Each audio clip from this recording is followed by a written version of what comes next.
Sean ustedes bienvenidas y bienvenidos a Resentidos. Mi nombre es Jonathan Pérez. Pues hoy es Viernes Santo y pues tenemos que hablar de asuntos muy complicados, de un tema que sigue abierto, una herida que sigue abierta, que es Ayotzinapa, y que parte de las cosas que tiene que hacer la gente de izquierda, o todos los que nos llamamos de izquierda, es no olvidar. Que no se olviden este tipo de tragedias, estas masacres, estos crímenes, estos sí son crímenes de Estado, porque intervinieron para desaparecer y posiblemente incinerar a los 43 estudiantes. Participaron los 3 niveles del Estado, que son los policías municipales, los policías estatales y el ejército de las fuerzas federales. Está involucrado abiertamente el Estado en esta desgracia, en esta desaparición de los 43. Es un tema muy complicado.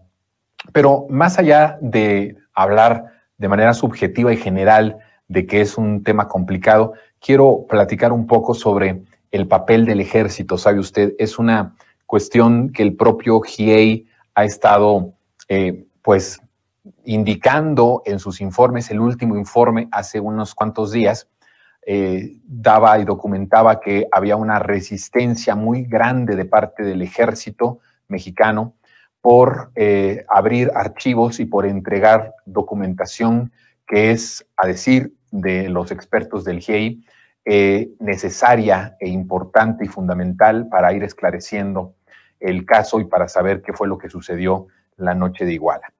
Y quiero hablar sobre ese punto del ejército. Hay algo que está pasando en este sexenio que me parece que es fundamental y que doy ese contexto para entender y para aplicarlo al caso de Ayotzinapa. El ejército es tal vez de las instituciones del Estado mexicano, si no es que la más antidemocrática de todas, ¿no? El ejército no conoce de democracia porque su función y porque su esencia es una esencia que no necesita una democracia, ¿no? Necesita el ordenamiento. Hay una disciplina de que el comandante en jefe es el que da las órdenes y que el soldado es el que las ejecuta. Claramente hay una serie, ¿no?, de nombramientos, coroneles, generales, capitanes. Hay toda una estructura jerárquica dentro del ejército. Pero no es un ejército que conozca la democracia porque no, ni aquí ni en ninguna parte del mundo, tiene una función que tenga que ver con una cuestión de participación o de democracia. Es una institución que recibe órdenes de manera vertical, de arriba hacia abajo. Lo que dice el comandante de arriba es lo que tienes que cumplir. Y ese comandante de arriba alguien se lo dijo, y a ese otro, y a ese otro, Es una jerarquía. Esa es la naturaleza del ejército. Para la Cuarta Transformación, transformar al ejército era uno de los retos más delicados y más importantes si nosotros queríamos transformar el país sin que desde dentro hubiera la amenaza de un golpe de Estado. Cuando se dice el presidente le ha dado mucho poder al ejército, en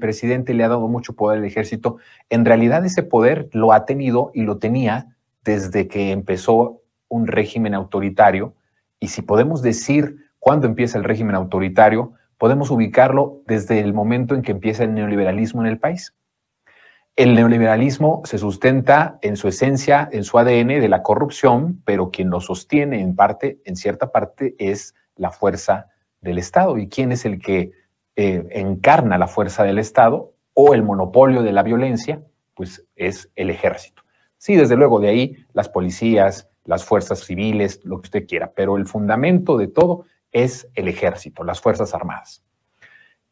No podemos entender tampoco la forma en que el neoliberalismo avanzó de manera tan salvaje sin que haya habido estallidos sociales de grandes magnitudes, como tal vez sí sucedieron en otras partes del mundo, sin entender el papel del ejército a lo largo de estos 30 y tantos años de neoliberalismo salinista.